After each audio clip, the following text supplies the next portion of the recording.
আসসালামু আলাইকুম। দৈনিক শিক্ষা.com থেকে পড়ছি। প্রাথমিক বৃত্তি পরীক্ষা নিয়ে যে নতুন নির্দেশনা। প্রাথমিক বৃত্তি পরীক্ষা 2025-এর পরীক্ষার্থীদের জন্য তথ্য এন্ট্রির যাচাই অনুমোদন সংক্রান্ত নতুন নির্দেশনা দিয়েছে প্রাথমিক শিক্ষা অধিদপ্তর।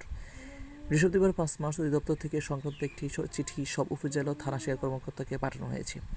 চিঠিতে বলা হয়েছে, উপজেলা বা থানাধীন সব বেসরকারি বিদ্যালয়ের পরীক্ষার্থীর তথ্য ডিআর আকারে PEMIS সফটওয়্যার এন্ট্রি করতে হবে। এ সময় পরীক্ষার্থীর ছবি ও স্বাক্ষর আপলোড সহ প্রয়োজনীয় তথ্য সংযুক্ত করতে হবে। নির্দেশনা বলা হয়েছে, সংশ্লিষ্ট বিদ্যালয়ের প্রধান শিক্ষক 8 থেকে 10 মার্চের মধ্যে পরীক্ষার্থীদের তথ্য PEMIS সিস্টেমে এন্ট্রি সম্পন্ন করবে।